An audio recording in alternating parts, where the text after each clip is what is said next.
There we go.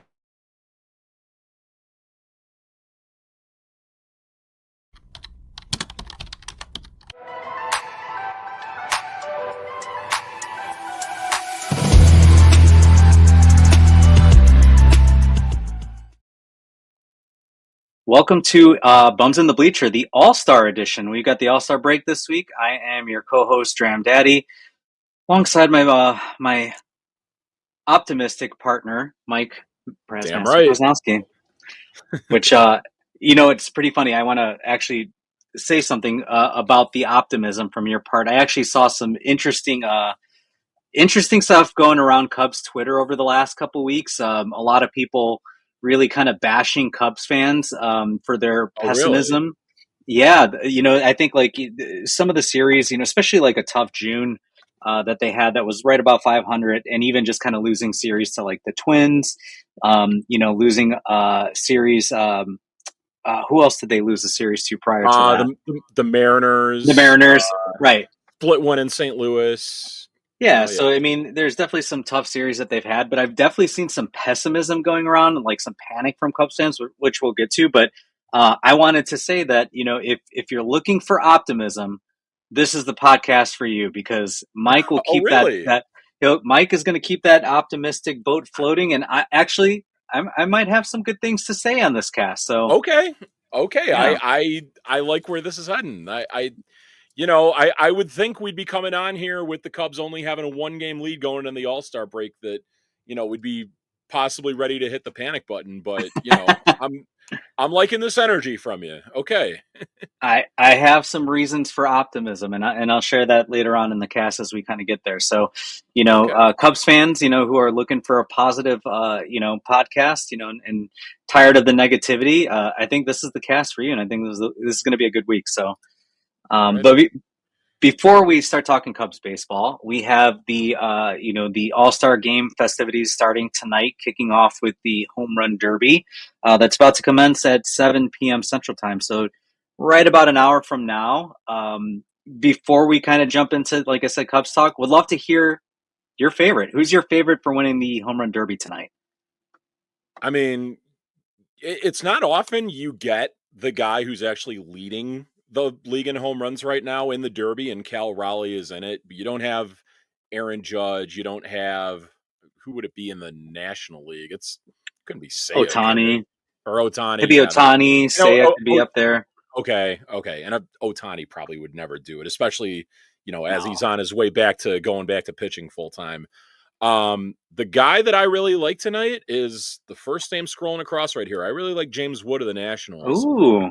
I feel like there's been so much like weird vibes with the Nationals lately because they recently fired their manager, fired their Yep. Their GM. GM Mike Rizzo Mhm. too, and like this weekend is, or not this weekend, but him going to Atlanta and representing the Nationals there, he's like, I think their only representative, and he's still found a way to be one of the best hitters in baseball, despite all the chaos that's going on in DC. I really like his chances in this one.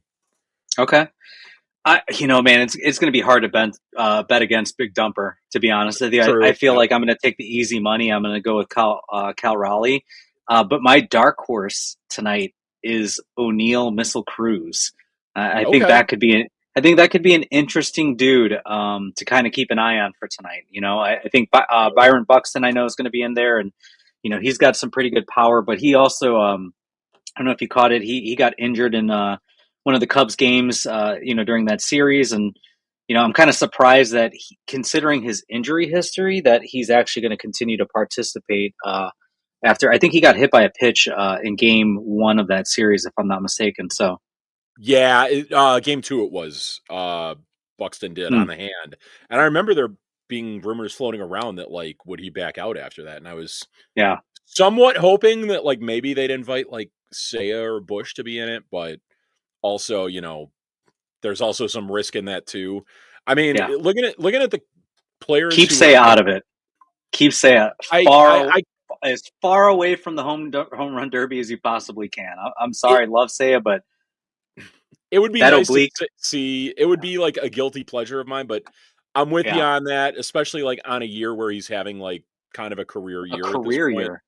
Yeah. Yeah, But I mean, looking at who is in it though, like you don't really have a lot of guys who are like on contending teams really. I mean, Twins are kind of still in it, and you got Jazz Chisholm with the Yankees, you got Cal Raleigh on the Mariners, Junior Caminero on the Rays. But other than that, like every other team, every other guy in the Derby is like not really in it. And I think I would lean towards one of the guys that are not in it that maybe like,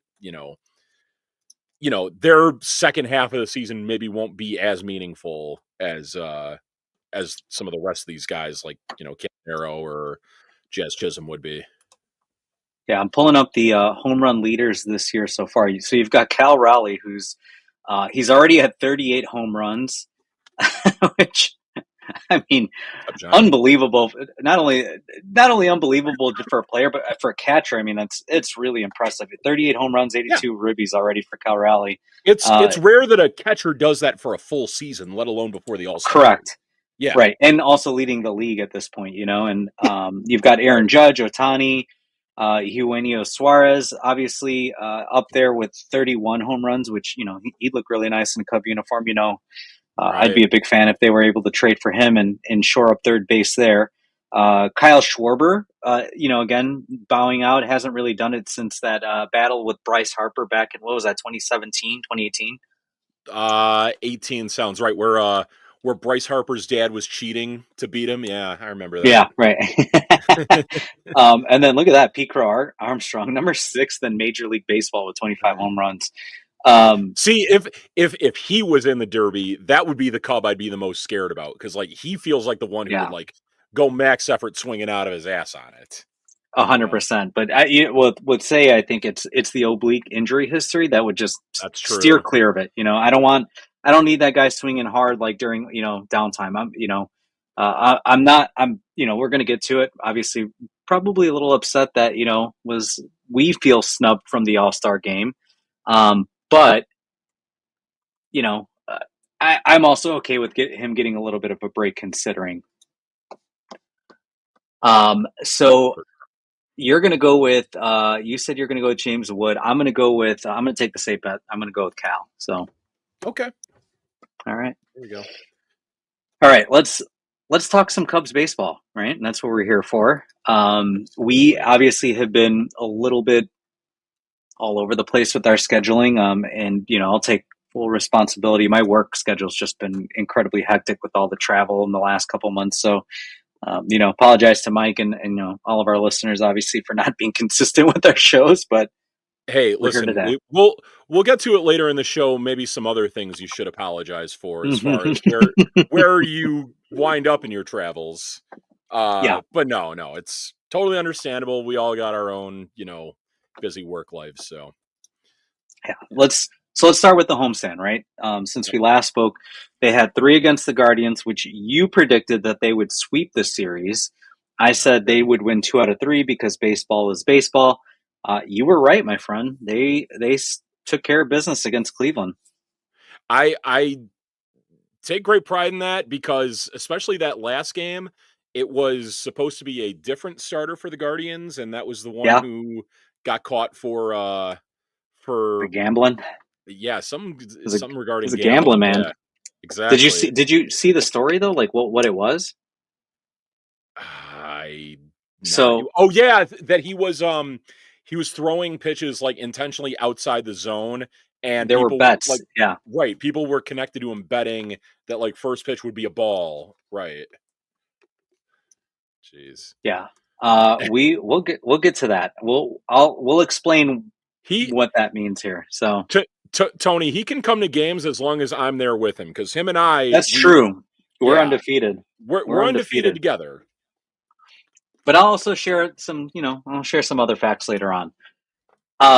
But yeah, great homestand. Obviously, they took care of business. They swept Cleveland, who was, struggling in that division in the AL Central, which I think most teams are at this point. It all feels like they're all about 15 games out at this point with the way that Detroit's playing.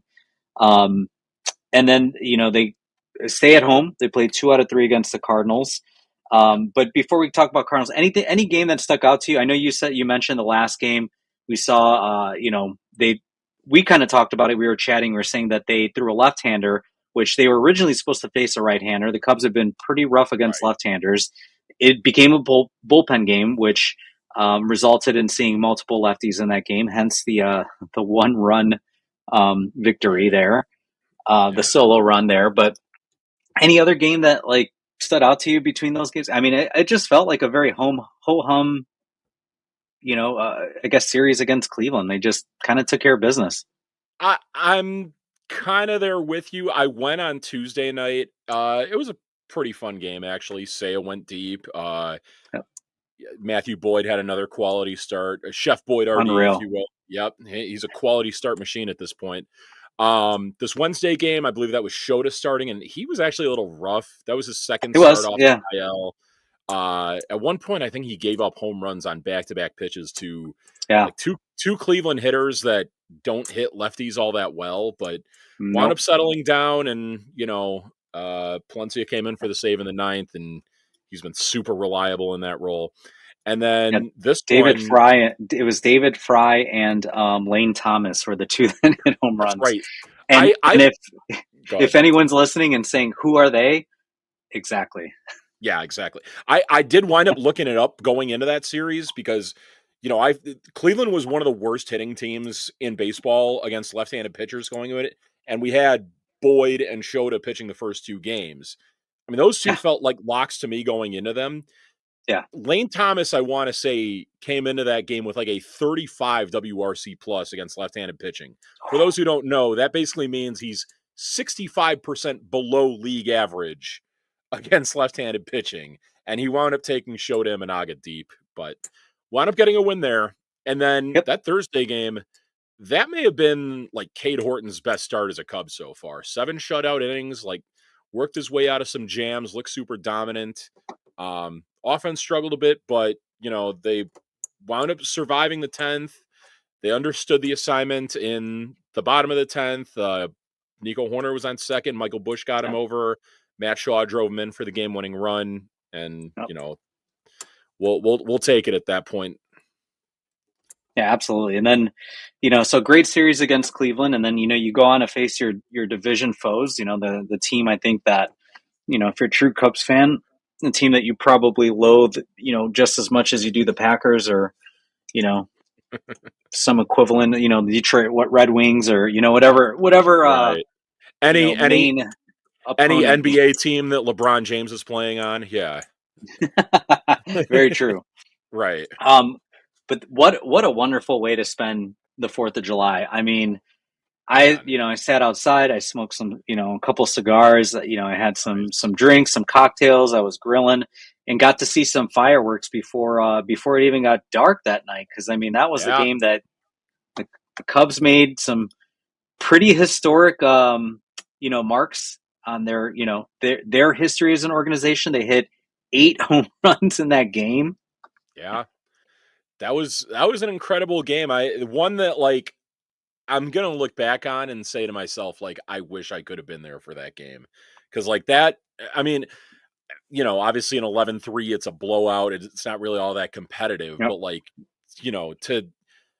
I'll take any win I can, in any fashion against the Cardinals, and especially a beatdown like that where, Oh, that was you're great. right, exactly. And, That was a you know, wonderful game. now one really encouraging thing about this too, the guy who did the bulk of the damage was Michael Busch. He hit 3 home runs that day. Yep. And the last one that he hit was off a left-handed pitcher. And Yep. from that point kind of through this last Yankees game, Craig has been giving him a little bit of a longer leash against left-handed pitching, and it's paying off for him.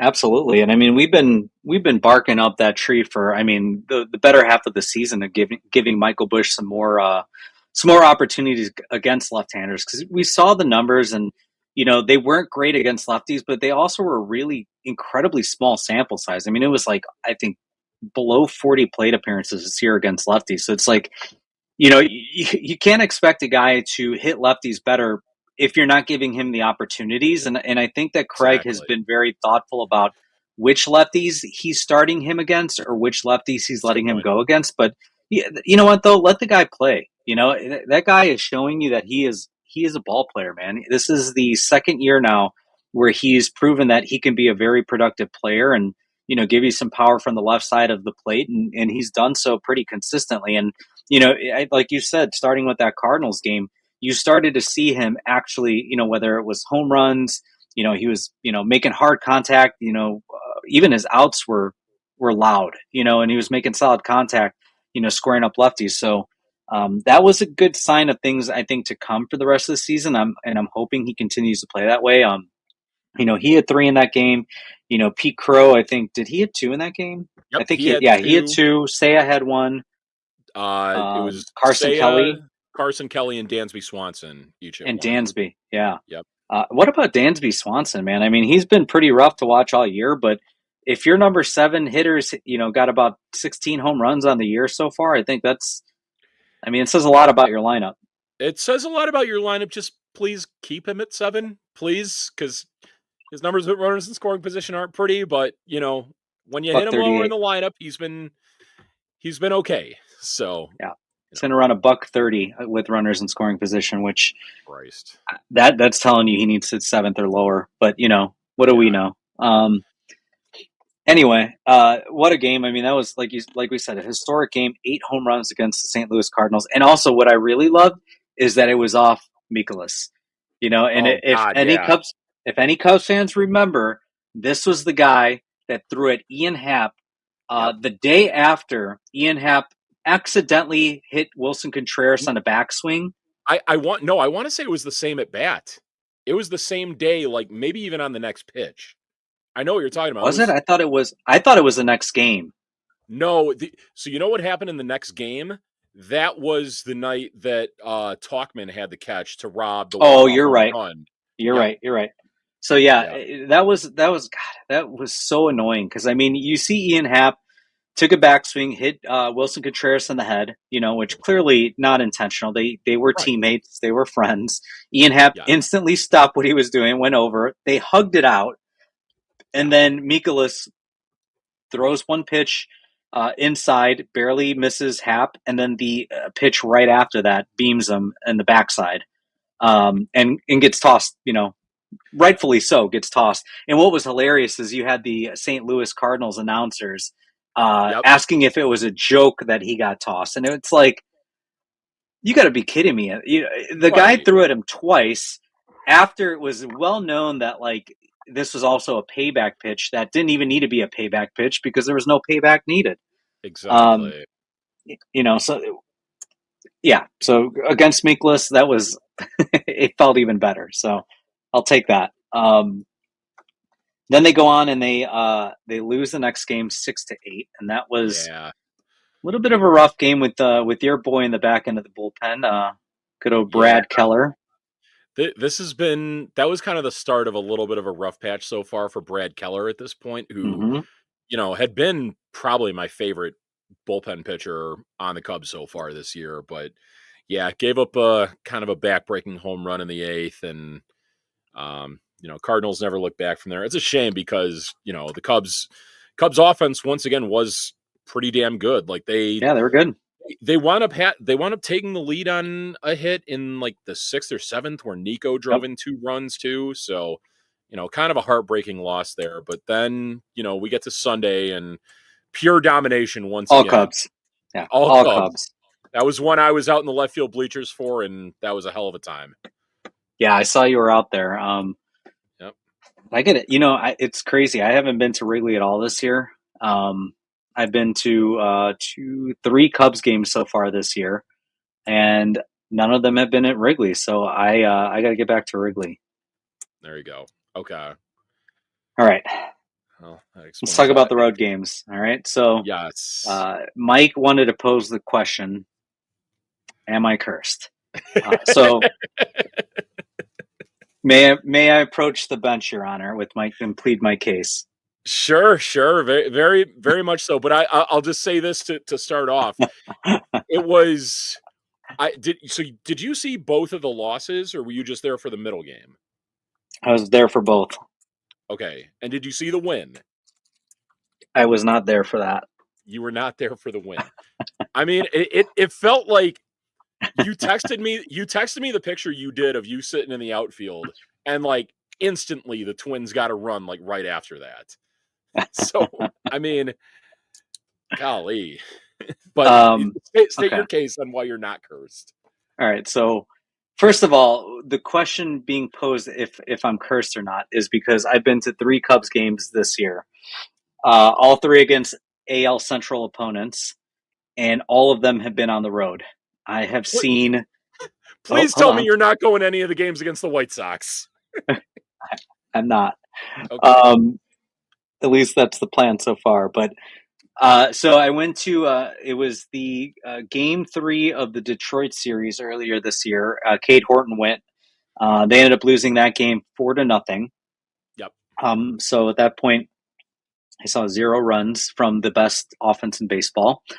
And then my next game I go to was the 1-8 loss against the Twins. I was in Minneapolis for a work trip, and they ended up losing that game 8-1. So at this point, the Cubs were outscored 12-1. I saw one run of offense in 2 games, and that From one the home run was I was from the just gonna guy that I've say, been pleading for them to DFA, Justin Turner, which was just like I felt like just a complete shot to me. Um, and then and then Wednesday, we finished work, and it was a beautiful day, and we finished work, at a good hour, and I was like, you know what, and I'm just to kind of give you context, I was staying at the Hewing Hotel, which is downtown Minneapolis, North Loop. It is okay. legitimately 3 blocks walking distance to Target Field. Oh, So, very nice. I was like, it's a beautiful night. I have nothing else to do. I was going to watch the game at the bar, and I'm like, I might as well just walk over to the game at this point, because the tickets were like $20. It's like, I'm going to spend that on one drink at the bar at this point, So it's Right. like, Exactly. so I was like, all right, I'm just going to walk over to the game. They lose that game 4-2. So now what is the tally now? 16-3 of production. So 16 runs Yeah. for the opposition, 3 total runs for the Cubs. Thursday, I could not make the game because Thursday was a day game, and I was there on work, so I was actually working There you go. during Right. the day. And they explode for 8 runs and win 8-1 to salvage the series. So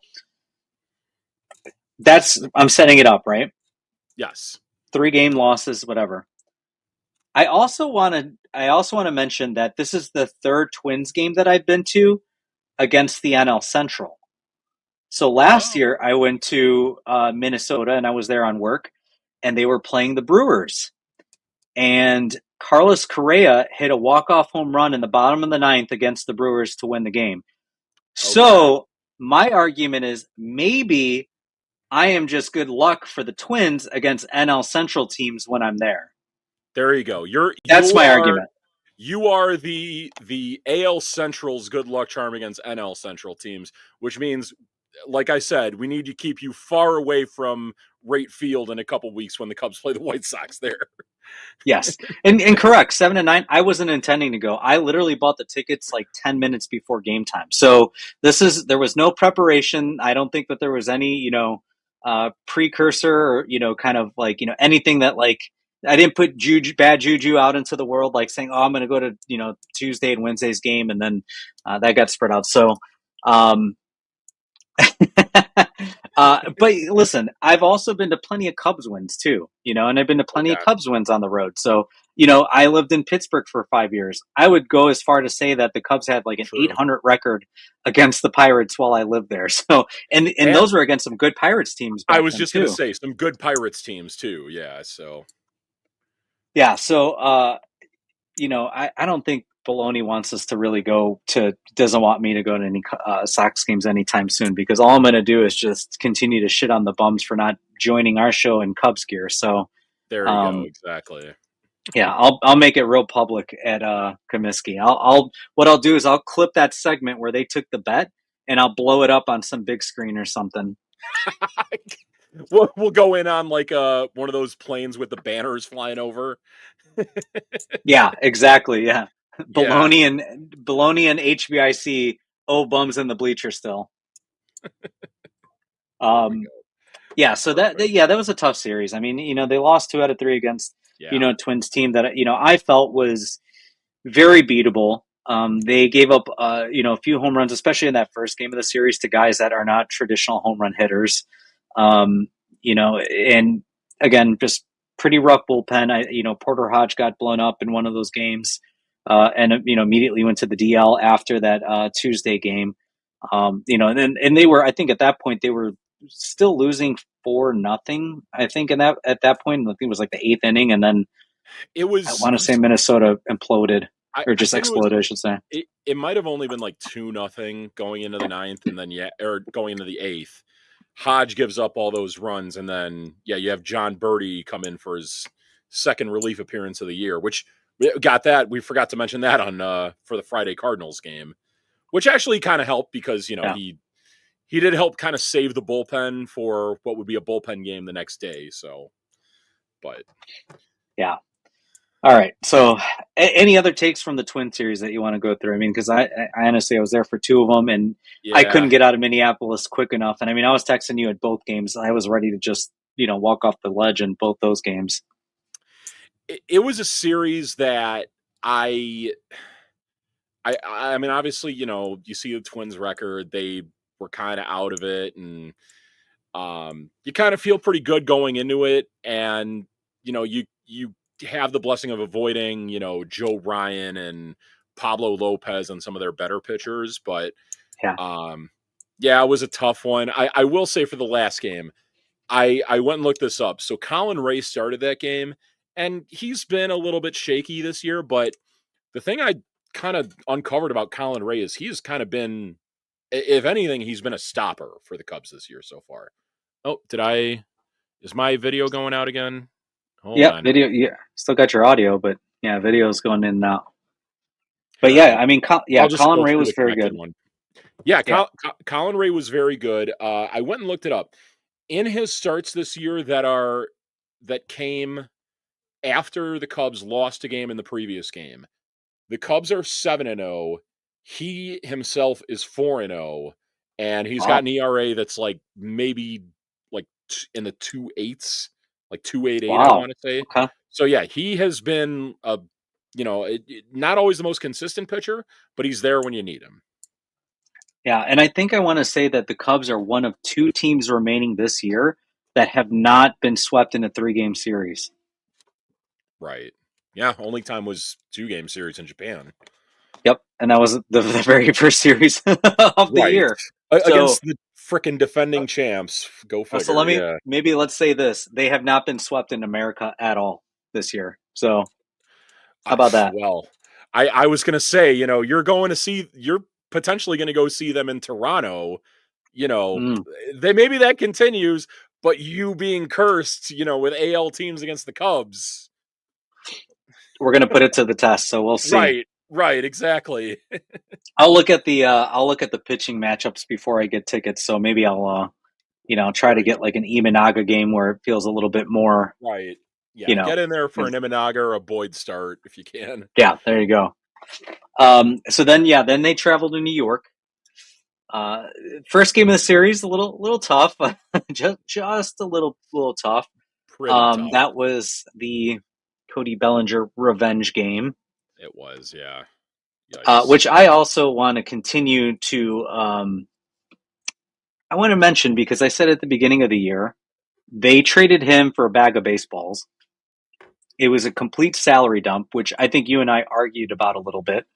Right. Until they DFA'd the pitcher that they traded for, and then you were like, okay, yeah, that was pretty much a salary dump. Exactly, Um, yeah.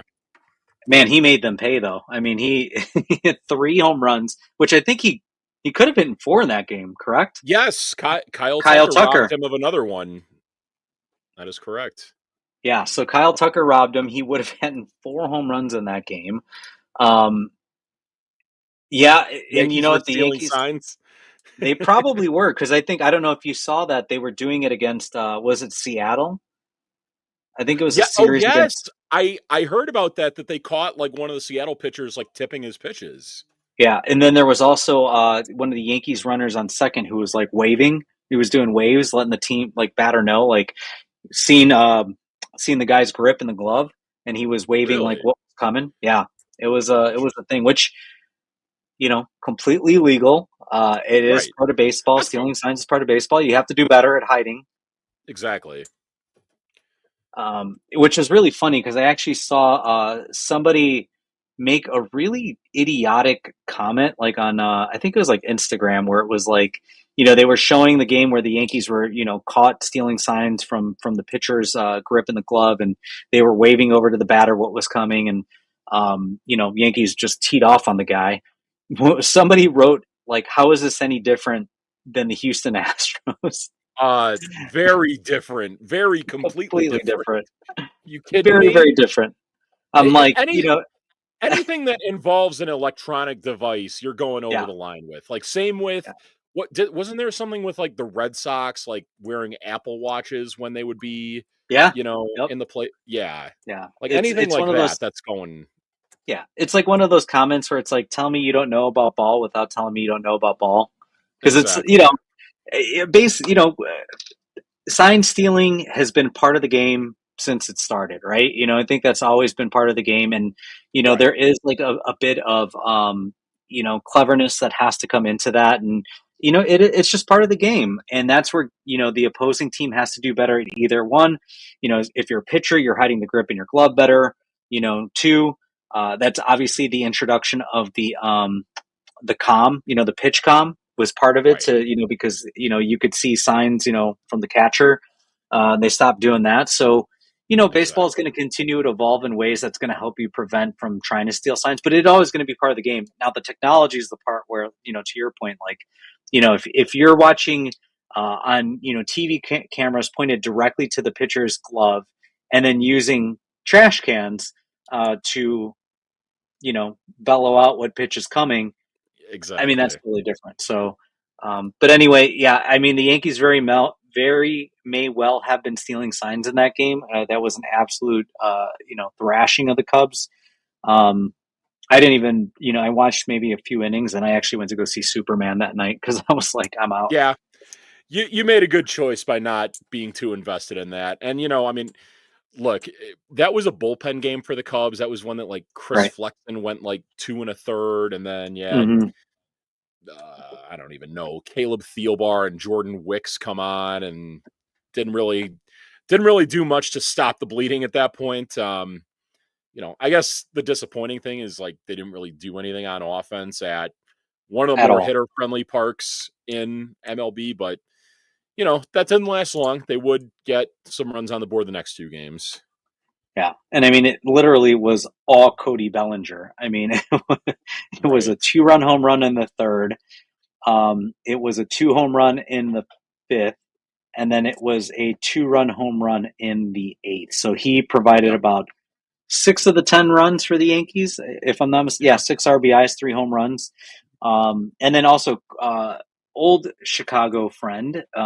Depending on what side of town you're on, Carlos Rodon pitched a hell of a game, going 8 innings, giving up Yeah, only he 4 hits did. with 8 strikeouts. So he looked really good, and he's had a really good year too. I mean, obviously, we know the stuff is there with Rodon. It's always what it comes down to the health, but he Right. looked very good against versus Cubs offense. He did look excellent. But by the way, fun fact about Carlos Rodon, do you know, like, do you remember that he was drafted, like, 3rd overall and who was drafted right behind him in that same draft that he went? Oh, that's a good question. I don't remember. That was the Schwarber draft. That was Oh, 2014. Yeah, they went back-to-back picks, okay. 3 and 4. Yep. But yeah, Carlos Rodon's having a pretty good damn good year in New York. He's someone who, like, had not given up a lot of hits, was a little bit susceptible to giving up home runs because he had given up, I think, like 16 going into that start. And I Yeah, was thinking, like, that had to be the Cubs strategy, is just, like, aim down the lines for the short porches and do what you can. And, yeah, PCA, I think, did get a hold of one that Judge wound up robbing. But he did. other than that, that was not the greatest effort on offense from the Cubs that Yeah. night. And I think you're right because I did remember in that game they were trying to jump on him pretty early and often. I mean they were swinging pretty early in counts, which they've traditionally been able to work counts. So I think that they saw something, or at least that was their plan of attack. Was like This guy's going to throw strikes pretty early in the count. If we're going to score, it's going to be by via the long ball, and um, just didn't work out. Didn't get any run production, but it was pretty funny before the game where I don't know if you saw the interview from Cody Bellinger where he was like basically saying like, he basically said you can't really like predict where the ball's going to go when you're hitting, right? You can't make it go where you want to go, like you're just trying to make contact. But his Right. goal was to not hit it anywhere near center field, uh, Right.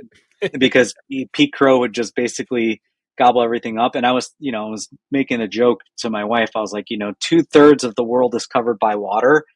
Pete Crow covers the rest. There you go. Um, and that was, yeah, it was a super funny nod to next teammate from Cody. For And then I sure.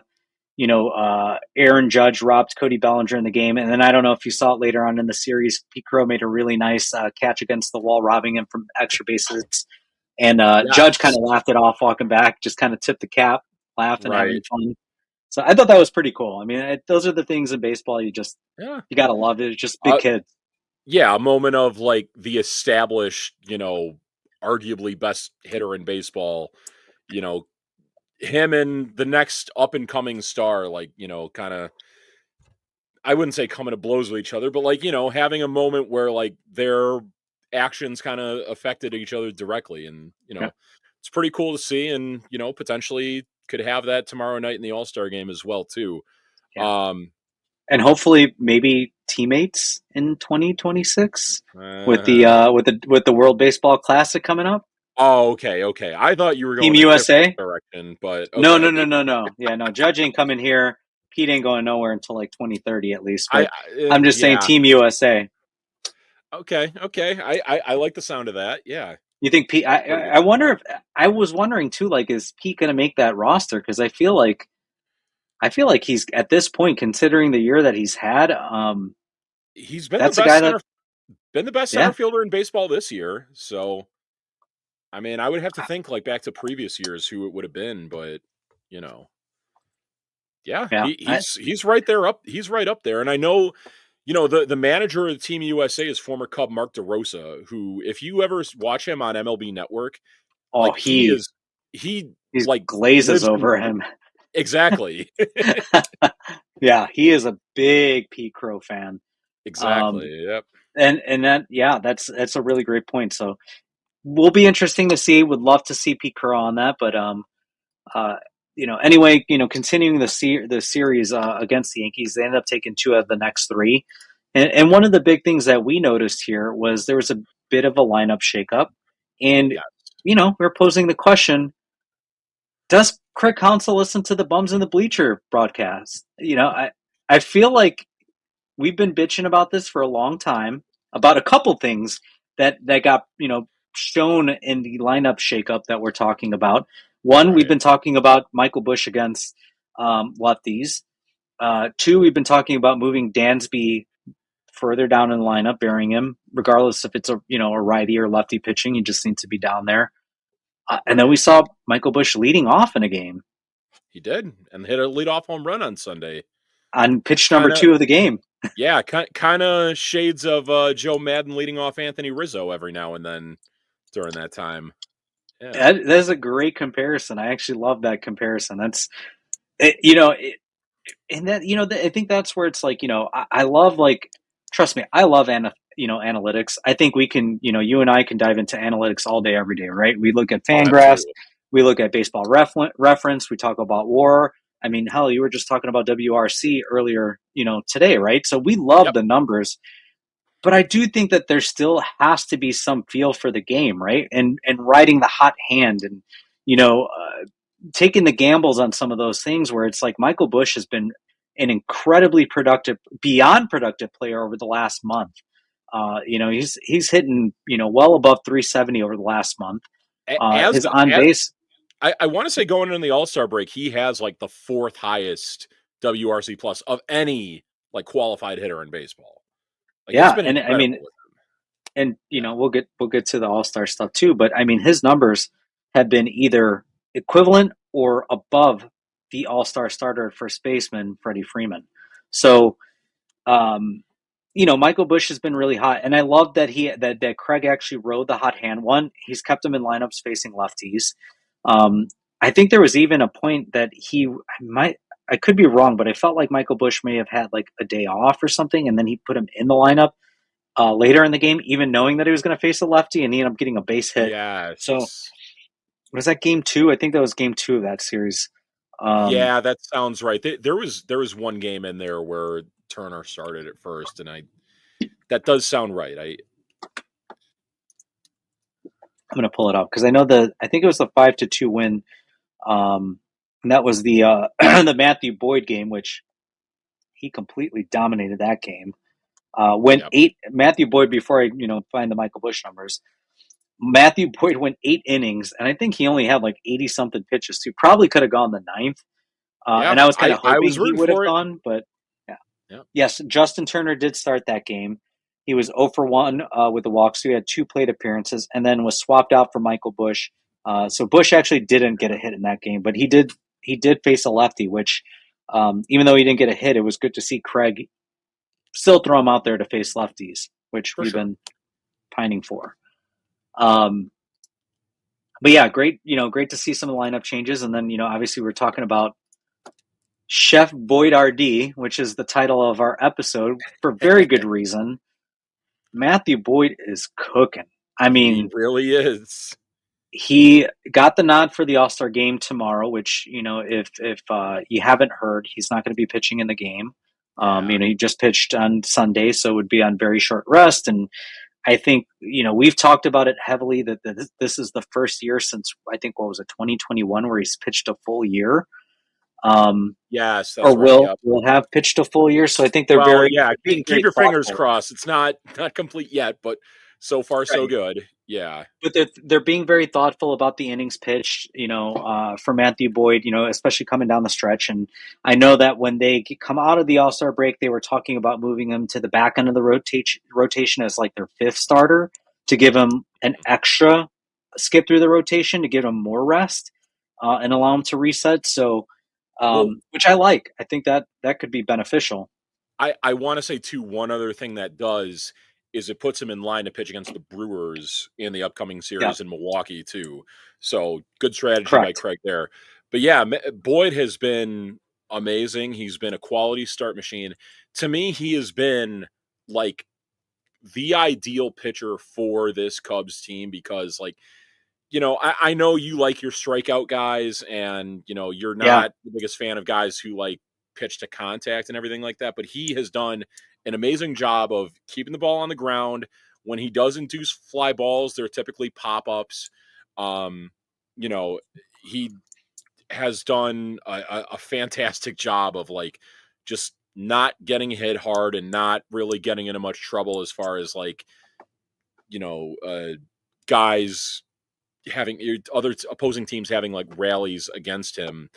Um, it is a little bit of a shame that he because he started on Saturday, he's not going to pitch in the All Star game, and this is a guy who has been in the league for almost a decade now. I think he came in like he's 2016. 34. Yeah, he's Yeah, 34 years old. this is his first All Star appearance, and it's probably better long term that he isn't pitching in the All Star game, but like it would have probably meant a lot for him to have that opportunity because who knows if he'll get it again. Um, you know, that kind of was all the more reason for like why I was rooting for him to go all 9 on Saturday because, if you're not going to pitch him at all in the All-Star game, you might as well get every last bullet you can out of him when he's going to Yeah, have an extended period of rest before his next start. yeah. And I get the thought process of trying to basically preserve every inning you can out of this guy right now. I mean, he's been, you talked about Colin Ray being the stopper, after, losses for the Cubs. I mean, this guy has been, and I'll be the first one to admit I was not happy with the signing because, and it Oh, I wasn't anything remember. against, and it wasn't anything specifically against Matthew Boyd. It was more so that to me, like that was the big signing in the offseason, right? Where it's like, the Cubs are trying to build this playoff contender, and instead of going out and getting a big arm, they find a reclamation project, right? Which is what they do. They go bottom of the barrel and they find some of these guys and try to throw them in the pitch lab.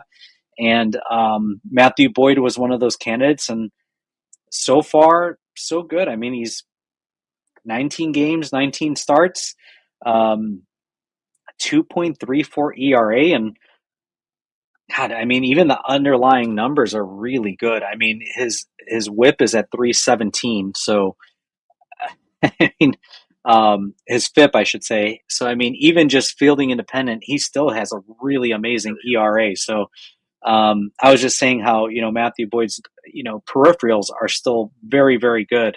Right. Outside of his like main numbers, right? Like 234 ERA, his FIP is at 317. So I mean, regardless, like to your point, like yeah, not a big strikeout guy, pitches into contact, but even with him, pitching into contact, it hasn't taken much, amazing defense to get him out of these innings. Like he's actually pitched into some really soft Right. contact that, are not hard outs to make. So, He has pretty been impressive.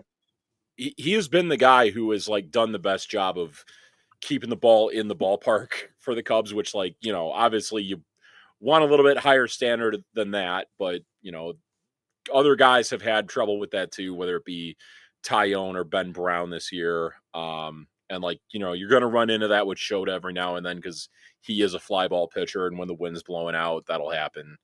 But yeah, he's been fantastic this year.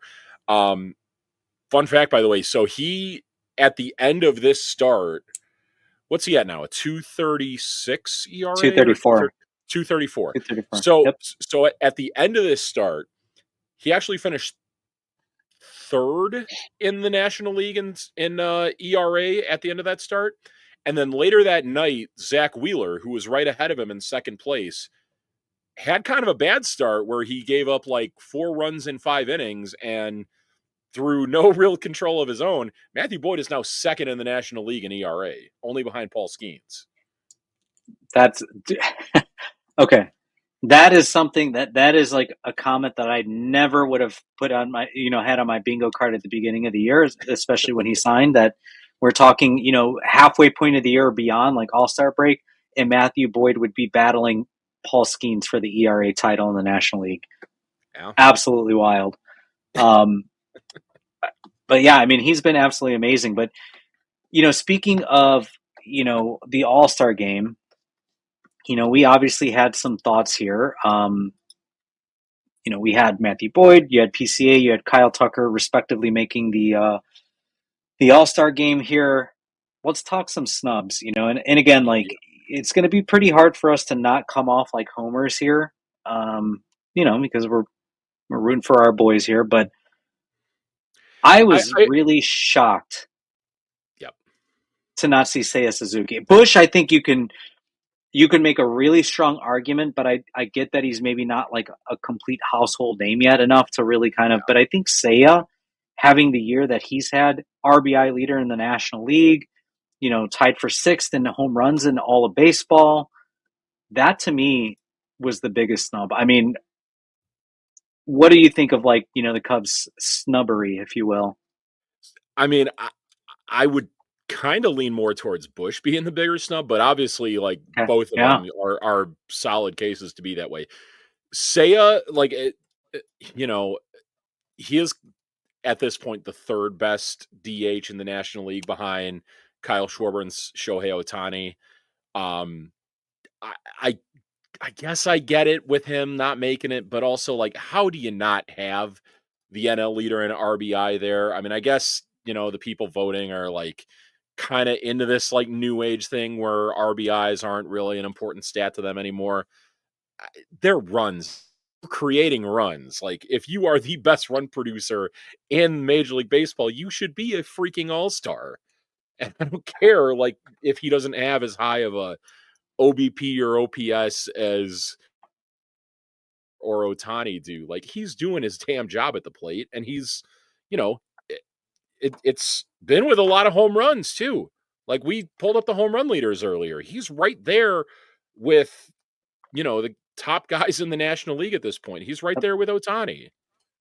So I'm going to pull it up here. So this is the National League for all of first basemen. Michael Bush is second in home runs, right behind Polar Bear. He's got Okay. 19 home runs to Pete's 21. Michael Bush is fourth in RBIs with 61. He is tied for, or he's fifth with walks. He is not even in, or he's number ninth in strikeouts. So, I mean, considering the power numbers you've seen, he's not up there in strikeouts like like a Pete Alonso or Matt Olson. Right. You're looking at batting average here. Michael Bush is third in the National League in first baseman behind Freddie Freeman and Josh Naylor, an Yep. old friend of the White Sox. He is second in on base Coach percentage. Josh Naylor. I just He realized what is, you did there. yeah, he's first in slug. He is first in OPS. And Yeah. Michael Bush did not make the All Star game. Yeah. Um, To me, that feels like they were really trying to force both, like, the former Brave Freddie Freeman, who is deserving of yeah, being there, and the yeah, current Brave Matt Olson yeah, and Pete Alonso all there. And it's like, I can get two of those making it and then Michael Bush, yeah, but like, one of those kind of shouldn't be there. Like Olson kind of doesn't have the greatest stats, but he's the hometown guy. And then yeah, Freddie, the former Brave who, hasn't always been the healthiest. I think he's every now and then DH'd for the Dodgers as well too. I mean, I don't know because I don't know how many times he would have Otani out of the lineup, but like he's yeah, someone who isn't exactly playing first base every single game that he's in there. Uh, yeah, so disappointing. I would also add too there were a couple pitchers that maybe might be deserving on the Cubs as well, but like the non-closer relievers don't typically make it yeah. unless you're like really really good. But got a couple that were really really good, and Drew Pomeranz and Chris Flexen. I mean, if only for Sub some one pitch, ERAs.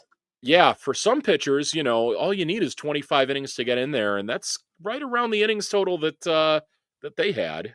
So, Yeah, which I know you wanted to talk about. I know we both actually wanted to talk about. Um, and I actually, I've had some time to really think about this too. So we're obviously talking about Jake Jake Mizorowski from the Milwaukee Brewers, who has correct. only made 5 major league starts and has been named to the National League All Star team. So I texted you, about this too. I said, you got guys like Seiya and Bush that are being left off, but then you get a guy who's played 5 games essentially and Mhm. is an all star. There's parts of it that I get, and parts of it that I am not super upset about because I think we've been baseball fans all our lives, right? Like you grew up little kid loving baseball. We know that baseball has evolved and changed, and there's been all these rules implemented to build excitement back towards the game, right? Bigger bases, pitch clock, bringing the time of the game down, talking Yep. about ABS, right? Like in the future to get calls right, right? Instant replay to make sure that we're not missing like these big calls that affect games and outcomes. So all these things are evolving, right? And the sole purpose of this is to keep baseball alive in the eyes of the young fan, right? Right. So when you're thinking in that scope, you got to have your young stars out there.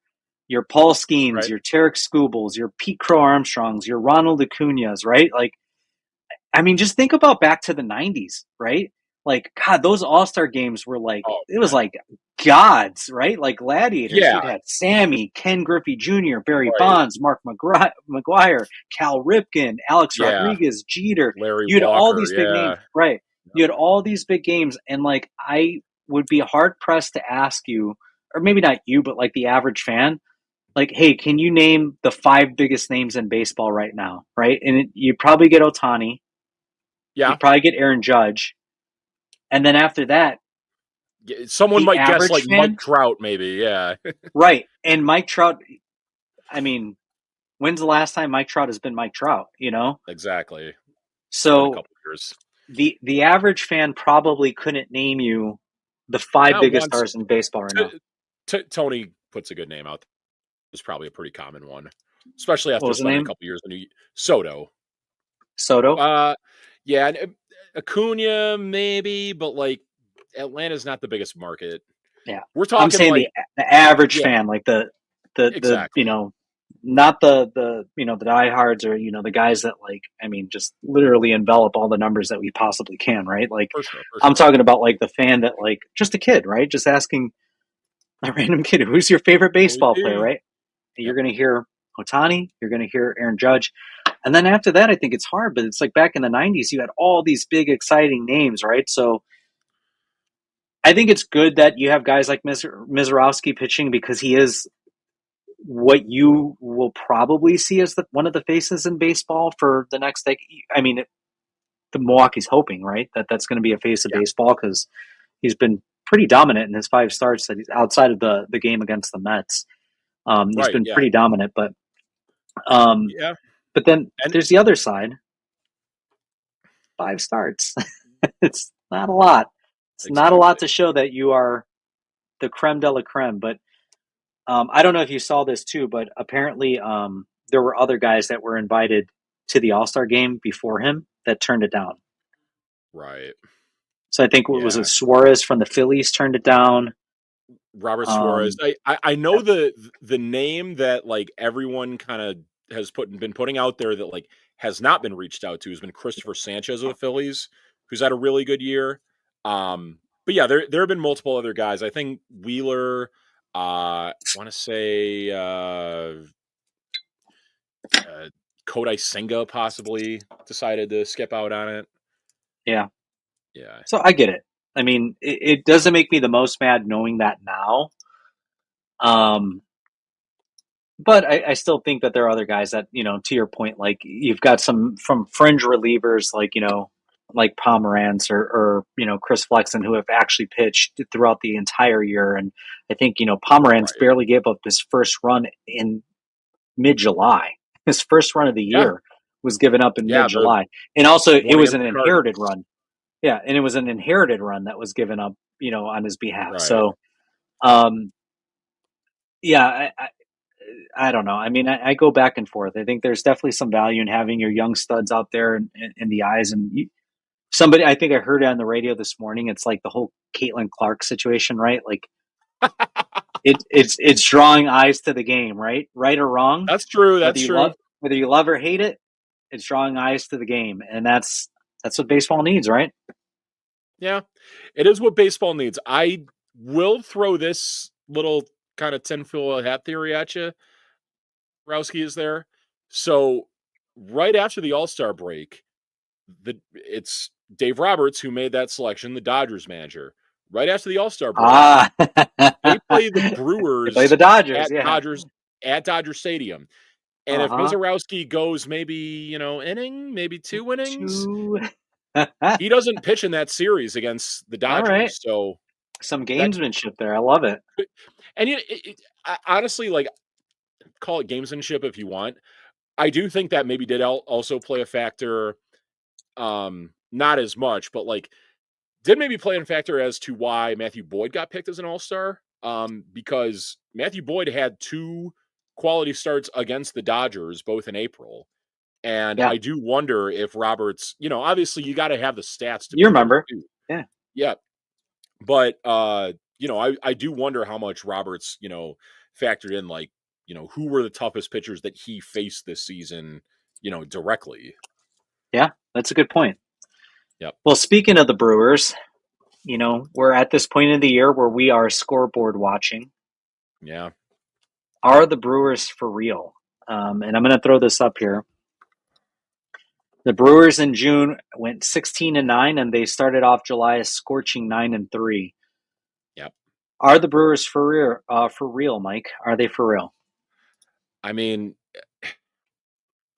I don't know about on offense if they are with frickin' Andrew Vaughn carrying their offense these days.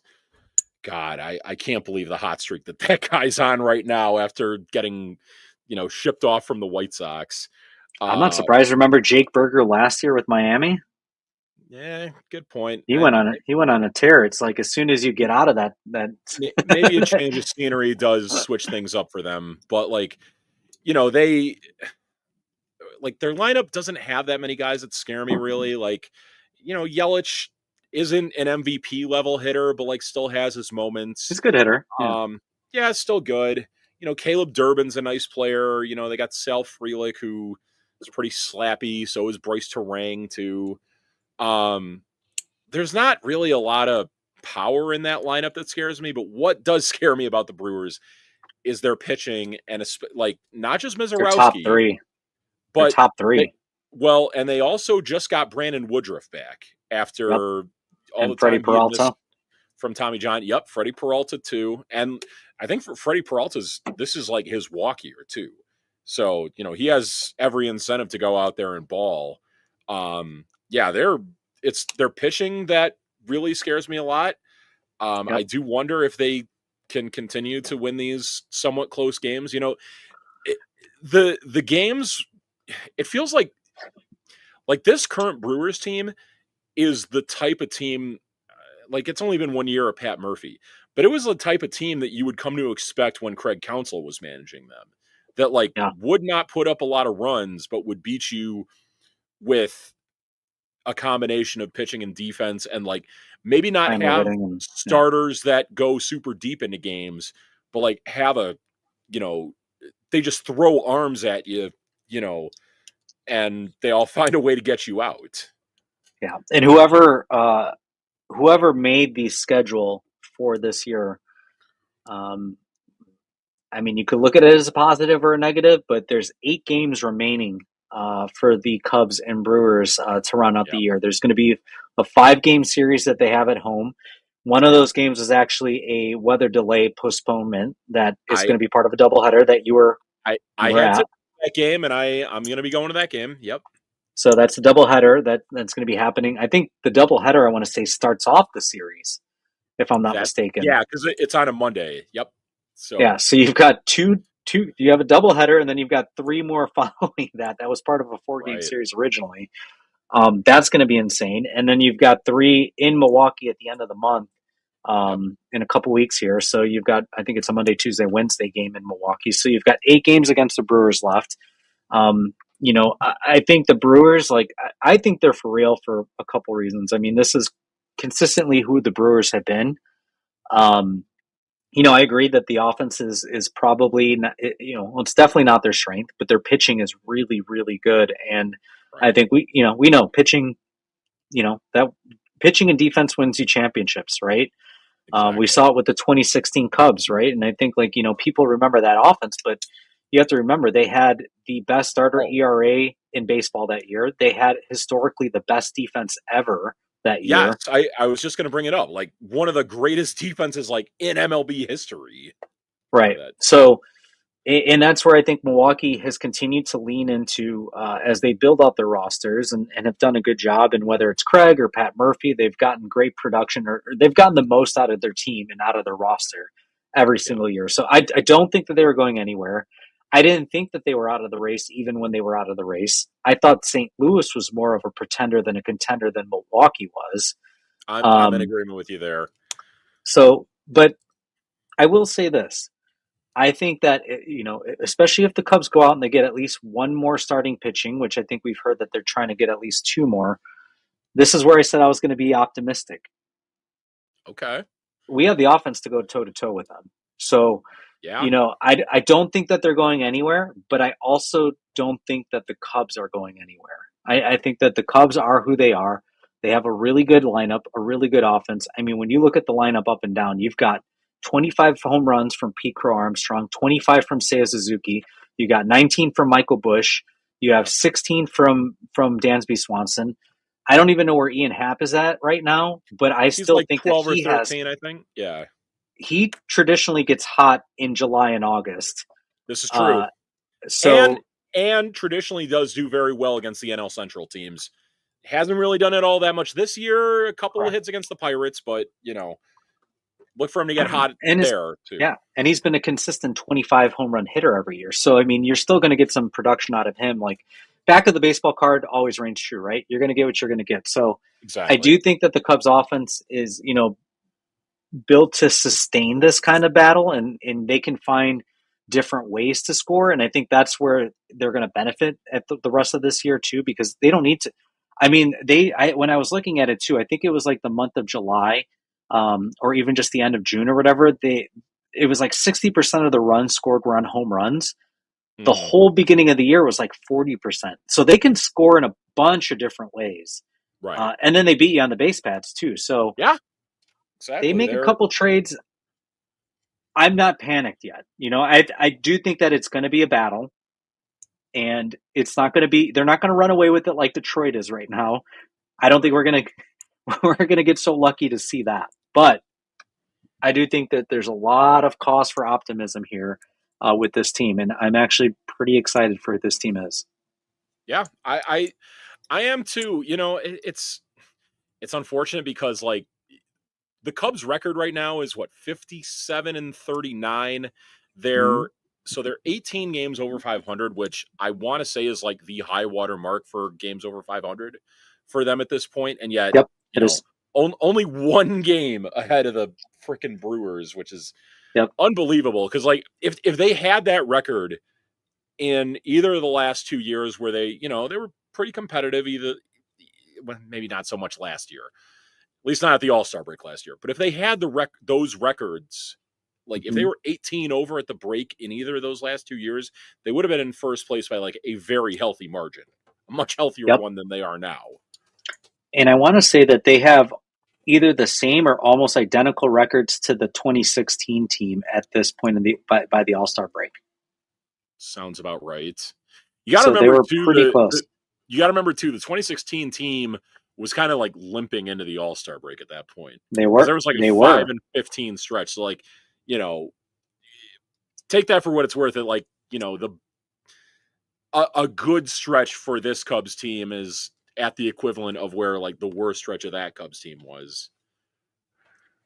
Let's see. They had uh, the Cubs were at the All Star break in 2016 were 53-35, and they are 57-39. So they actually have a So better record, well, and they played fewer they games played. then though. Yeah, they played a little bit more now, but Right. um, and as you can see here, we've got 35 home games left, 30 road games to go.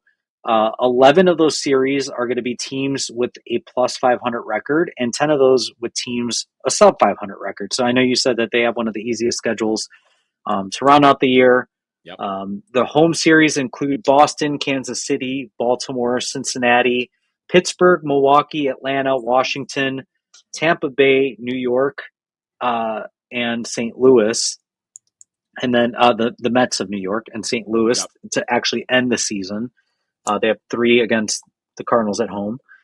Okay. And then on the road, they face the White Sox, the Brewers, St. Louis, Toronto, the Angels, the Giants, Colorado, Atlanta, Pittsburgh, and Cincinnati. So of the 10 series, Okay.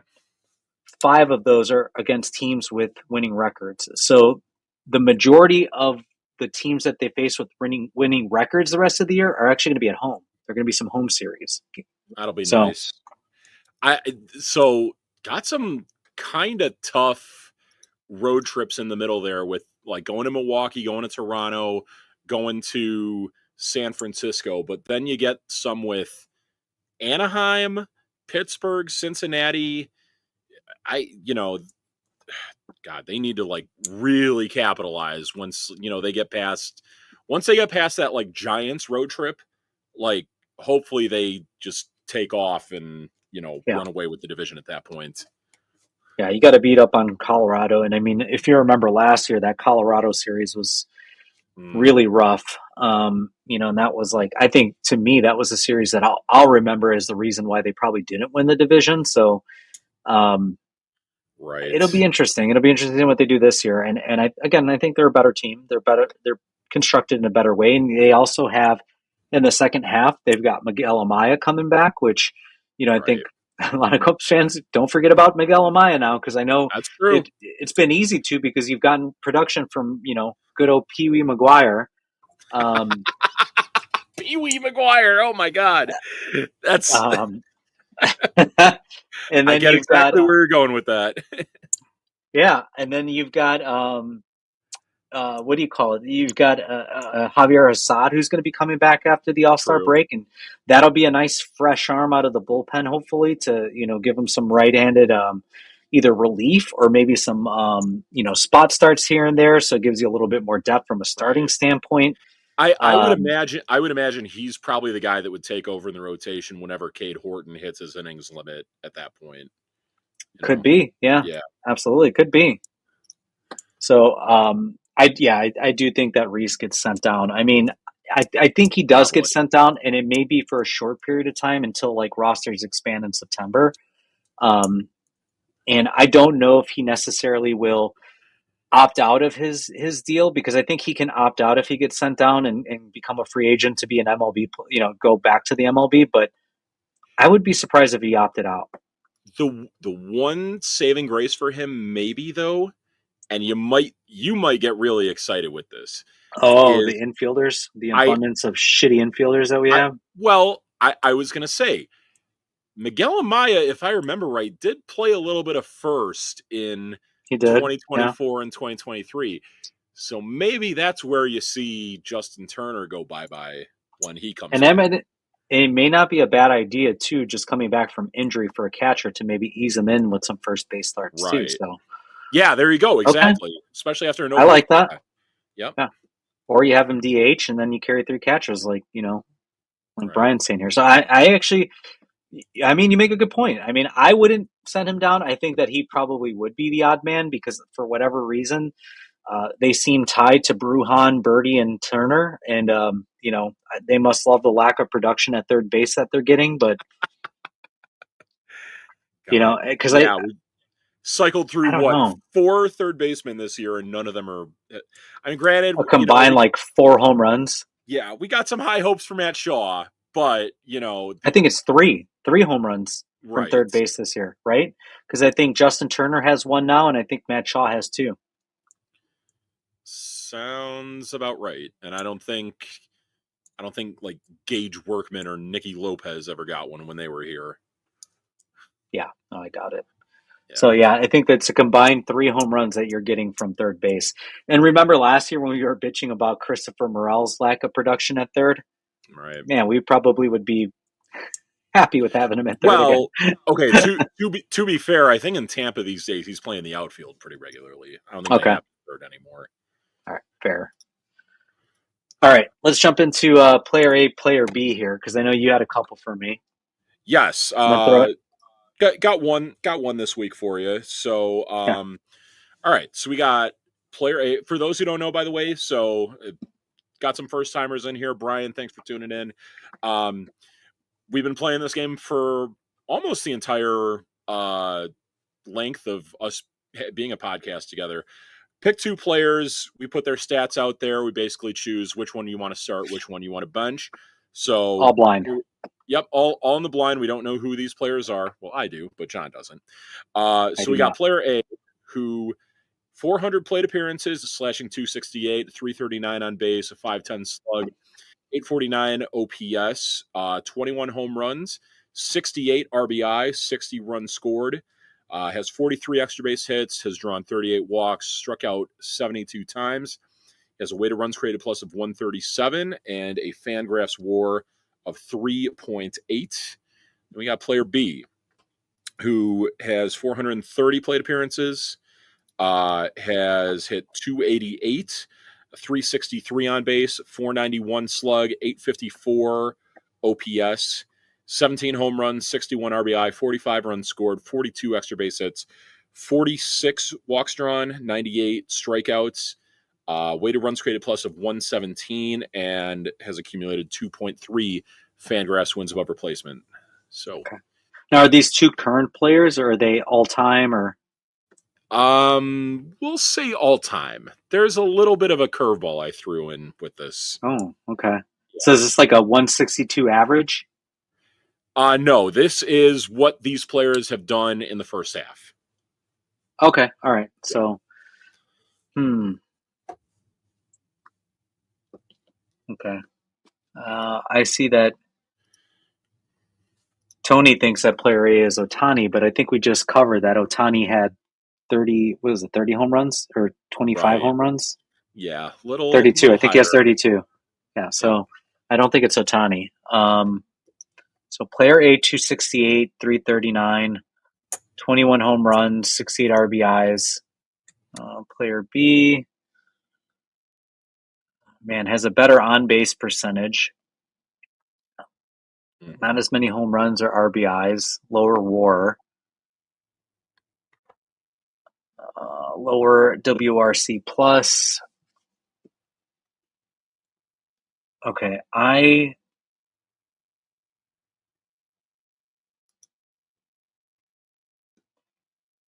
hmm. I know player A's on base is lower, which I mean, I'm a big on base guy. I think, Right. obviously you can create more havoc, but I mean, the slug is better. The OPS is similar. You're Yep. getting more power, more RBIs, more extra base hits, a little bit less walks, which obviously you're going to get when you're going to see that obviously because Right. of the lower on base. Um, has struck out less though, which I do like that, and a higher WRC plus by 20 points. So I'm going to go with player A. I'm going to say player A is the guy I'm going to start, and then we'll bench player B. Okay. All right. So the curveball I threw at you is these two options are technically two groups of players. Player A is Cubs catchers collectively this year. So the production of Ah, Carson Kelly, Reese McGuire, and Miguel Amaya this year. You may have wanted to take player B because this includes a group that did win a major award in this season. This is the 2008 Cubs catchers group, which had the rookie of the year, Giovanni Soto, and then Henry wow. Blanco at the All-Star break at that point, who I believe Giovanni Soto that year was the starting catcher in the All-Star game. It was. Yep. Yep. Yep. Hmm. I would still take this group of catchers, even just knowing that. Okay. I'd still take this group of catchers. I've been really impressed with we were talked about it all last year. I mean, catcher was a really it was a sore spot for the team. I think it was a point of Right. contention, and you got a lot of lack of production from there. And this year, whoever they've played as catcher has produced in some way or form, and it's Right. been All, impressive. So all three of them really, and then that's another guy you could kind of throw in there as possible snub that Carson Kelly, had it not been for the rule on yeah, every team needs to have an all-star, Hunter Goodman might not be there. It might be Carson Kelly. that's a good point too. I mean, that's another snub you can easily make. Yep. All right. Well, we're at that point of the show here. We're wrapping up here, and we're going to do our flying the W's and taking the L's. Hello? You play to win the game. Addison is next. Doors open on the left at Addison. After I say one thing, go. Let's go. That's a W. That's E1. That's E1. That's a W. Is a L7 winning. L7 Weenie. So, I just watched that movie the other night too.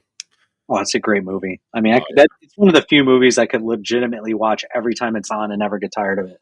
For sure. You know how like Chicago Park District, they have like the free movies in the park that they do every now and then. Yeah, yeah. Yeah, they were showing that at I think it's like Churchill Park on like Damon and like Armitage. It was a nice night out for it, and yeah.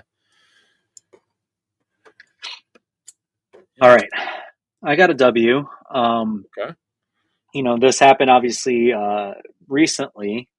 I'm going to give my W to the late great Bobby Jenks. Absolutely. Rest in peace to Bobby Jenks. I mean, was he 44? I think he was. Yes. Which so sad to hear. I mean, when you think of like, historic World Series runs, I know they just had the unveiling of the Mark Burley statue over the weekend. Yep. And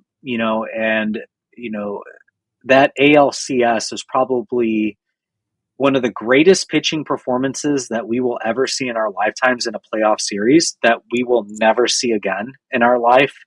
When you had four starting pitchers throw four consecutive complete games. Yeah. And then they get to the World Series, obviously, and they win it all with Bobby Jenks closing it out for the White Sox. Bobby Jenks was dealing with some health concerns, and he had stomach cancer, I believe it was, Yep. before he was, I believe he was diagnosed in January with stage 4, which, I mean, at that point, there's, you're given a timeline. And, it's really sad to see. I mean, I know the Cubs, gave a really nice shout out in a moment of silence for Bobby Jenks. That, The White Sox organization obviously did a lot of good things as well. But obviously, you never, we give a lot of shit to Sox fans. We jest back and forth, but you never want to see that of anyone, and absolutely no. especially somebody so young. I mean, my Yeah. birthday. So young with like very young kids too. It's a tragedy. Yeah. I mean, my birthday's in like 3 weeks. I'll be 40, and to think that this guy was 4 years older than I was, and he's already gone it's sad. It's really sad. So shout out to Bobby Jenks. Shout out to Bobby Jenks and his family, his friends. All the White Sox fans who are obviously grieving the loss of a White Sox legend. And again, like I say, legend because he may not have had the most historic career or the most Hall of Fame career full of accolades, but I mean, we will forever remember Mike Montgomery and Carl Edwards closing out Game 7 of the 2016 World Series. So those are guys you will never forget in your lifetime, no matter how big or how small they made an impact.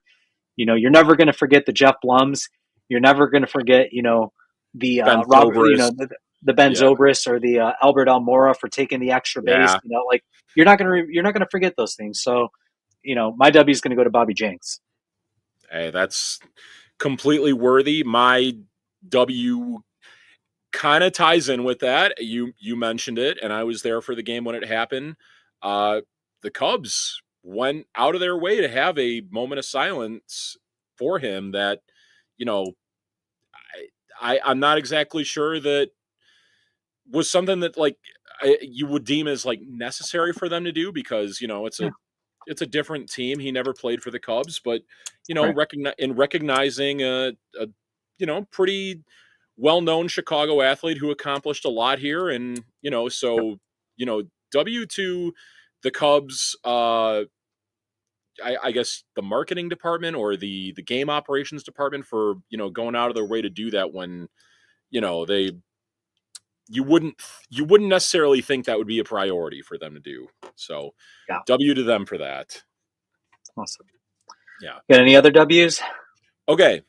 No other W's. Okay. Got 2 L's. And my L is also going to be the Cubs marketing decision-making department because of something else that happened that same night with podcasts known as Call Her Daddy conducting the stretch that night. So allowing them to do that. Yeah, Call Her Daddy, you get an L. God, you were steaming on Twitter over I truly was. Yes. I actually on Friday night after the Cubs lost, I basically made the claim that Call Her Daddy cursed the Cubs because at that point they had been outscored 24-11 ever since they conducted that stretch. So put them right you turned into me after Call Her Daddy saying the 7th inning stretch. I have never seen you more livid or just fired. Like, you're like I said, you're our show's optimist, and you took some turns that night. I did, yes. It was just so like it was unlike any other stretch ever too, because like she was like looking in the camera and not looking out to the fans, and like you think of brutal. Like, you think of Harry Carey singing in every stretch, and him like looking out to the fans and waving to them, and singing at them, and not being like breaking the fourth wall on the video board and everything like that. That's not what it's about. Yeah, you know what, and it's, I guess what bugs me is like, it's like, I'm going to use a term that the kids use, cringe, right? I think the kids use the words cringe, right? It was cringe watching somebody trying to be cringe. You know what I mean? It was so intentional the way that they sang it, where it's like they were trying to be cringe and trying to go viral. and it was even just harder to watch because it was not even funny at Right. all. Like there was no point where I'm just like, okay, like you're not taking this serious, and that's fine. And you're trying to be cringy, but like it Mhm. is really cringy watching you be cringy, if that makes any sense. Like that was Exactly. brutal. Like it wasn't even funny. Like there was no point where I'm like, this is entertaining. I could see what you're trying to do here. I was just like, what is the point of this? Right. Yeah. Yeah. Fire them into the sun for sure. Yes. Full agreement with you there. Directly into the sun. Yeah. But this is what you get with the Barstool, like, Okay. there are certain To be guys. to be fair, they are not with No, Barstool no. anymore. Okay. But who started them? It was Who helped them get Barstool. that start? It was Yeah. Barstool that started them, unfortunately, which I'm a fan of. But yeah, not a fan of everything they do. Yeah. And that's where it's like, this is what you get from those dudes, right? Like there are certain guys on Barstool that I love, like Barstool Carl's hilarious, Yeah. Barstool Dave, Big Cat. Big Cat, Yeah. who's the who does the Hawk stuff? Oh, Chief. I love Chief. Chief. Yeah, Yeah, Chief he's is great. Those are the guys I love, but KFC is all right. He's pretty funny. But there's a lot that where I'm just like, this is the fallout. This is what you get when yeah. Yeah. Anyway, any more L's you got? I got one, but I'm going to let you finish. One other L, and it kind of has to do with Bobby Jenks. Yeah. Kind of two separate L's, really. So, kind of to go along with the, a little bit of Schadenfreude toward the White Sox, ESPN has traditionally been someone who is like kind of not recognized fully the 2005 World Series and them winning that. And it was on display after Bobby Jenks passed away with them. They did at least acknowledge him as a World Series champion, but in the tweet, they only said he was a member of the 2005 World Series champion White Sox, and not, the fact that he actually like closed out the Close World the game. Series for them. Yeah. Yeah. That's Got to save. kind of a big deal. It's not like he's Pretty just, significant. the 25th man on the roster who like it comes into only pitch and mop up duty. He's an actual important piece of that team. And then yesterday during their draft coverage, one of the guys on there was Chris Burke, who was on the 05 Houston Astros. And in the little intros that they were doing, they listed off like accolades of all the like former player analysts that were part of that crew. And they listed Chris Burke as 2005 World Series champion, even though he was on the other side of it. So L to ESPN for some L to ESPN. serious disrespect to the 2005 White Sox. All right. I got two L's here. I'm going to do my baby L first because this upset me. This just came out this morning. Bleacher Report, if any of you follow, I mean, honestly, over the last few years, it's been trash. I don't really pay attention to it a lot anymore. It's been very inconsistent, and just the writers on it have just been. Yeah. I used to read it a lot, like 2012, 2013. They used to have pretty good football coverage, but not so much. It's been pretty garbage over the last few years. And this will definitely feed into that. So they released their top 100 players in NBA history. And they rightfully named his airness as the GOAT. Okay. They rated Michael Jordan number 1, although they did make an argument that it could have been LeBron. And in my eyes, there's no argument. It's not even close. They named Kobe Bryant the 11th best player in NBA history. Number 11. They had Steph Curry pretty ahead damn of Kobe Bryant. It is the Kobe Bryant disrespect is unreal. Just think how many of the best players in basketball today like model their game after Kobe Bryant. And like, literally my entire childhood was throwing things into the garbage, yelling Kobe. Yep. Exactly. We all did it. Right. Like that's what we did. And, so to name him the 11th best player, I mean, I get it. Like, you can make the argument that he's as high as 2, maybe as low as 5. And I think he's somewhere in the middle there. I think he's the second best player because I think that he's the closest thing to Jordan. And, when you're thinking of like greatest players, like I'm talking about dominance, I'm talking about winner mentality, I'm talking about effort. Yeah. Kobe was a killer. And it's so odd to me that this happens with basketball specifically, where that portion is taken out of the discussion when you're talking about GOATs. Like when you think Right. of the greatest like boxer of all time, who are you thinking, Mike? It's Muhammad Ali, easily. Muhammad Ali, maybe Mike Tyson, right? Right. But you're thinking guys that are killers, right? You're thinking, football player, right? You're thinking Tom Brady, maybe? Is that like who would you think is the GOAT in football in the NFL?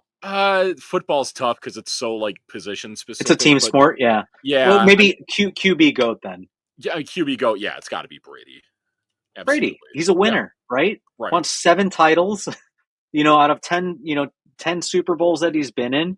You don't say Marino because Marino never won, and Marino statistically was probably top 3. So you can maybe make the case for like Joe Montana because of the perfect record like Jordan. Yeah. But yeah. Yeah, sure. You could throw that in there, but I think 7 beats 6, right? So, but basketball's so interesting because like you take this, and I don't know if it's like the social media era.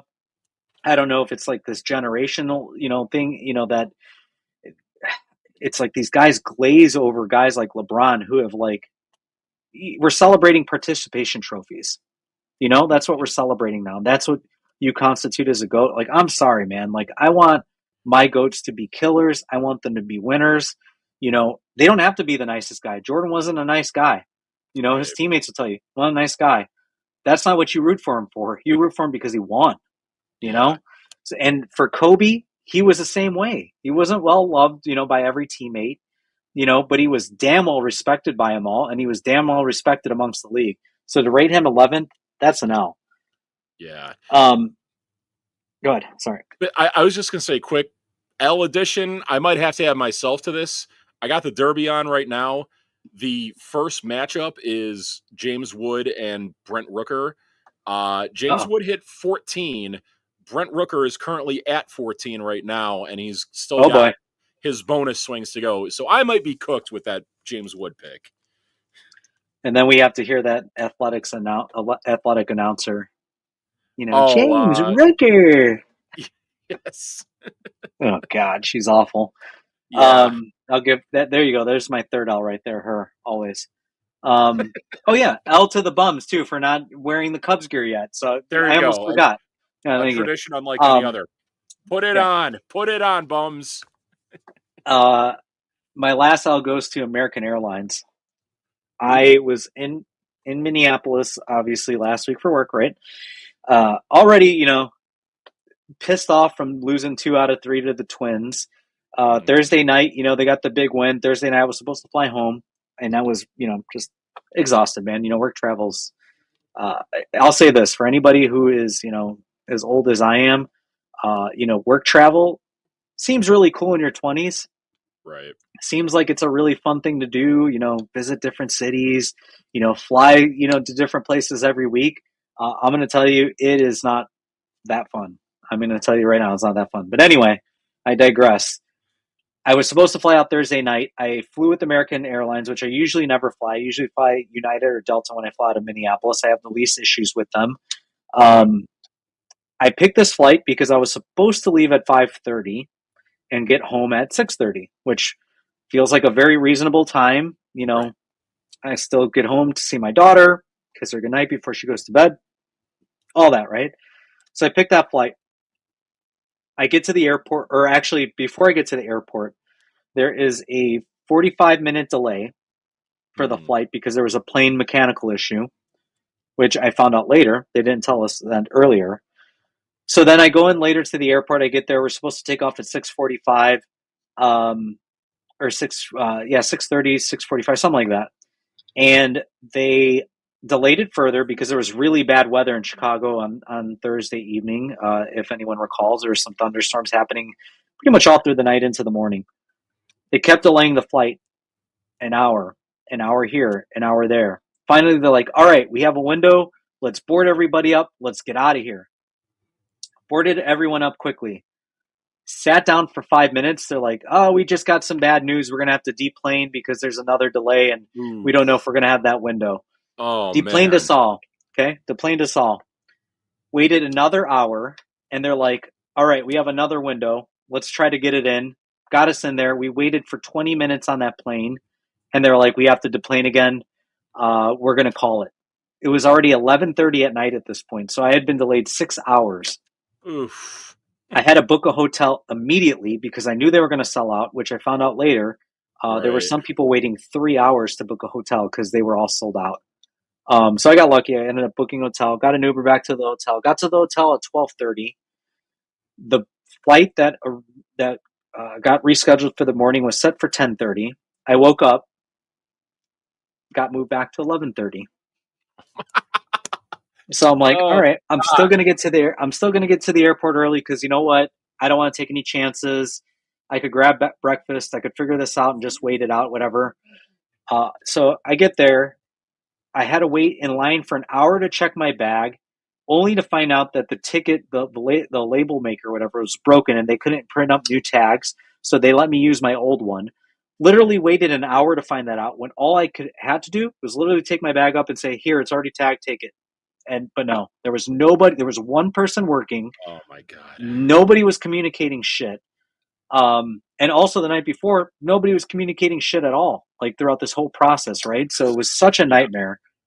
Then we get to the gate at 11:30, and at 10:45, 11 o'clock, they were supposed to board. They tell us, we can't board yet. We don't have a crew. I was like, okay, so now we're not even leaving at 11:30. Why did you even arrange it to have people board then? You know? Don't know. Have no idea. And then 15 minutes later, they're like, our crew is here. Yay. We have to make sure the plane is good. And then we'll take off. So I didn't leave until about 12:30. And then, by the time I land, it's like 2 o'clock.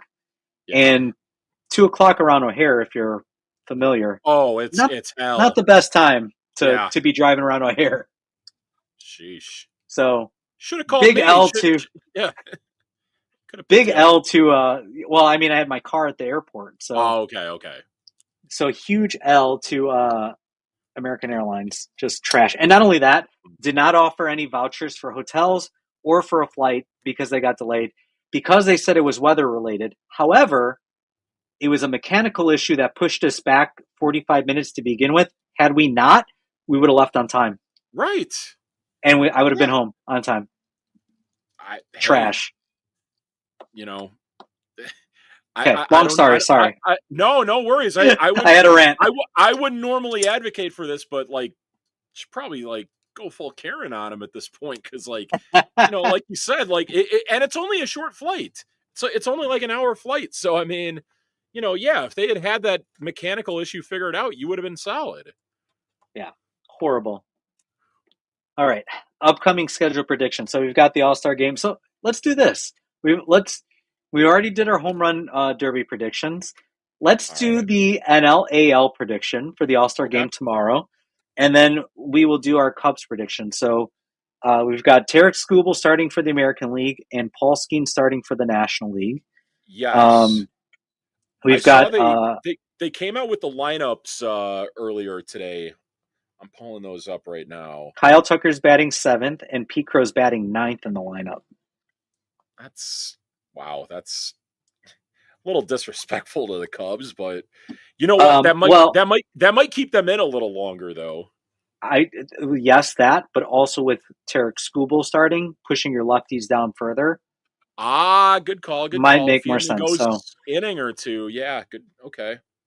I'm gonna say the NL wins, and I'm gonna say they finally, because when's the last time they beat the AL? It's probably been a minute, right?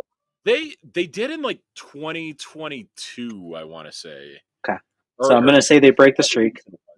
But I know the AL, for a long time they dominated in the All-Star games. I'm gonna say Pete Crow gets a single and a stolen base, and makes a great diving catch in center. That's my hot take. So NL wins it. Okay. I mean, I'm probably just going to play chalk here. The AL usually wins it. I'm going to say the AL will win it Okay. again. Not that it really matters at this point because it doesn't really determine Yeah. home field advantage or anything. What do I got for MVP? I'll say, is there like a former Brave on the AL side that they might, Ooh. want to play to the home Okay. crowd for? I I like don't that. know. You know what? I'll say this: AL wins it. AL, there we go. That's what I was thinking of. AL wins it. Freddie Freeman hits a home run and wins MVP. Okay. Yeah. All right. I like that. Yep. All right. 3 against the Bo Sox, 3 against Kansas City. I'm going to say that they go 2 out of 3 against Boston and 2 out of 3 Kansas City because they're going to have to face Garrett Crochet coming out. And if Okay. Kansas City lines it up as well to face the Cubs, they're going to probably have to face Seth Lugo once. So Right. that's 2 lefties right there that, the Cubs have not, done pretty well against lefties. So, tides change in there. We'll see. okay. If you have Michael Busch in everyday lineup against lefties, that could maybe work out for them. All right. 4-2 for me. 4-2 for you. I think I am going to go. I'll agree with you on Boston and say 2 out of 3. Okay. I think I'm with you that they probably lose that Crochet game, especially with Matthew Boyd not pitching in that series as well too. Yep.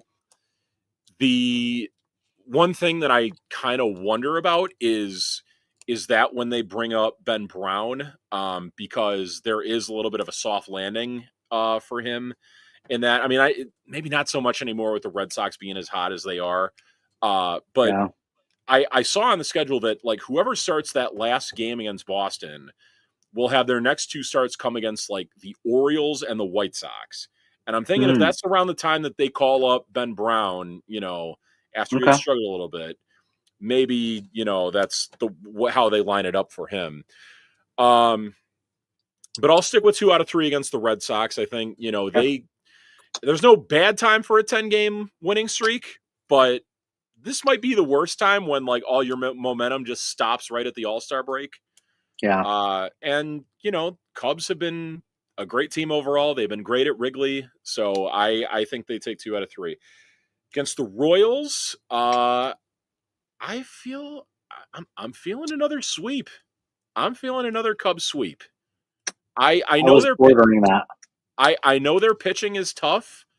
But outside of Bobby Witt Jr. and maybe Jack Caglianone, they could neutralize the Kansas City offense pretty well. And then, if they score like 3 or 4 runs in those games, I think they should be able to win them. Okay. Yeah. I was bordering sweep, but I do think that they're probably going to see a lefty somewhere in that series. So yeah, we'll see. Hopefully you're right, and the tides will turn. Against these lefties here, but. For I'm sure. I'm gonna say 4-2. So you've got 5-1. Yep. All right. Absolutely. All right. Well, I mean, that's the end of the show. I know we went long, but I mean, I guess that's what happens when we don't talk for a few weeks with everything that's happened. And you know what? It's probably a good thing that this Cubs team has given us more to talk about too, because at this time last year they were not giving us much to talk about.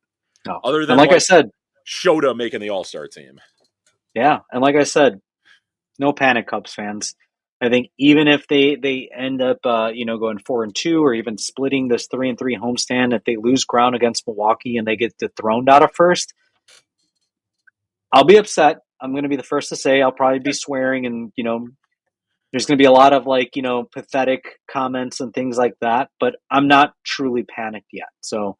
I don't think there's going to be cause for panic until we get to late September, to be honest, and if they're that close. So, and even then, I don't think panic is the word. So, I don't think there's going to be any real reason for panic until you get to that 5-game series with Milwaukee. Yeah, that's going to be. Well, they've got 3 against them at the end of the month. So that's true. But I'd say depending on what the results are of that, that could either be launching the Cubs into a division title or, possibly trying to battle it out for a wild card spot at that point. And I will say this, maybe it's good juju for the Cubs, because I was originally going to go to that Milwaukee series, but instead a work travel got moved up a week. So I'm actually going to be in Minneapolis that week instead of Milwaukee. So I'm not going to be anywhere close to Brewer Stadium. So now I got to check the schedule and see, are the Twins playing against an NL Central team when you're there again? And then just too bad they're not playing the Brewers. I would have gone if they were playing the Brewers. I would have gone to every game. Right, exactly. All right. Well, we appreciate everyone for joining. I know it's been a couple weeks. We're probably not going to be convening next Monday, because I'll actually be in Indianapolis and Kentucky for the week for work and some whiskey related things. But we should be back the following week, and hopefully a couple weeks after too. So all good. We'll see you in a few weeks. And all right. Last note before we go, happy birthday, Gabriel. I know you love your Cubbies. Just kidding. He's actually a big Sox fan. But that's okay. Happy birthday anyway. Yep. Happy birthday. All right. Thanks, everyone.